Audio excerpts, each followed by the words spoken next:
Question 3, again, at first glance, you can tell what this question's about. It's got a force time graph, which must mean it's something to do with impulse and change of momentum. So we read the question. Figure 3.1 shows that the force F applied to a football varies with time t whilst it's being kicked horizontally. The ball begins at rest. So use the graph to find the maximum force applied to the ball. Well, we can read that off the graph here. So the highest value of the force is here,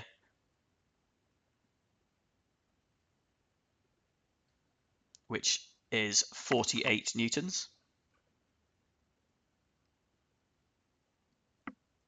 And for part 2, the time the boot is in contact with the ball. Well, the boot is applying a force of various magnitudes up until 0.25 seconds. Part II, the mean force multiplied by the time of contact is called the impulse. This is something you should know, but conveniently the question has actually reminded us of that fact. Called the impulse delivered to the ball. The impulse delivered to this ball is about 6.5 Newton seconds. Explain how you would use the graph to show that the impulse has this value. Now, some past exam questions have actually asked you to work this out.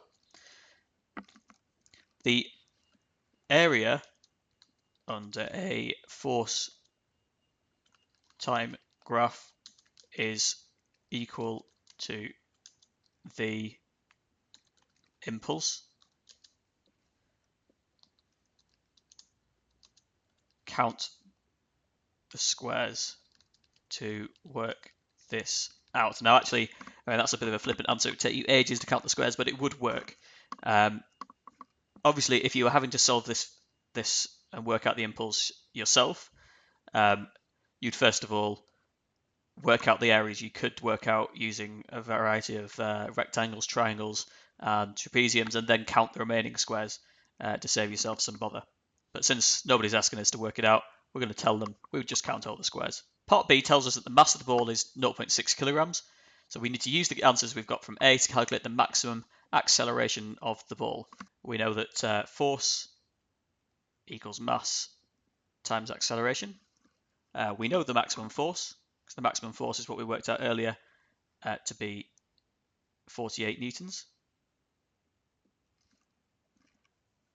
And we now know the mass is 0.6 kilograms, so we can rearrange to find our acceleration.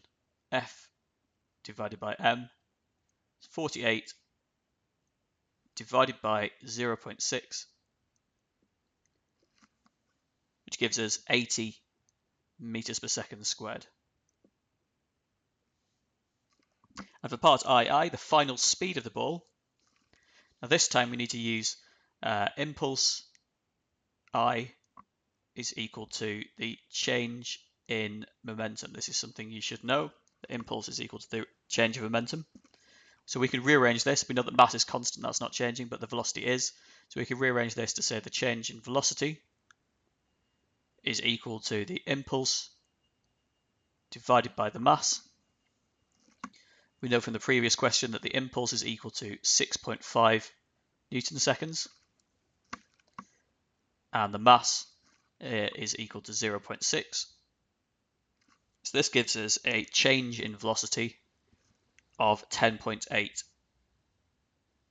meters per second. Now, actually, we know from the original question that the ball is initially at rest, so this change of velocity is also the final velocity, the final speed. So 10.8 meters per second is our answer. And finally, part C, the ball hits a wall with a speed of 11 meters per second and rebounds along its initial path with a speed of 6 meters per second. The impact lasts 0.18. Calculate the mean force exerted by the ball on the wall.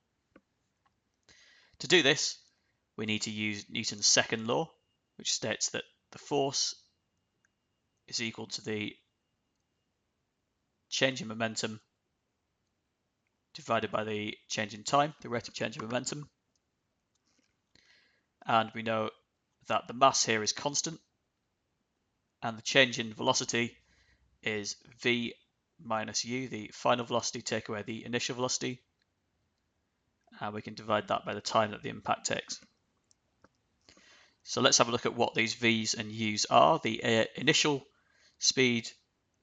velocity, we know to be 11 meters per second.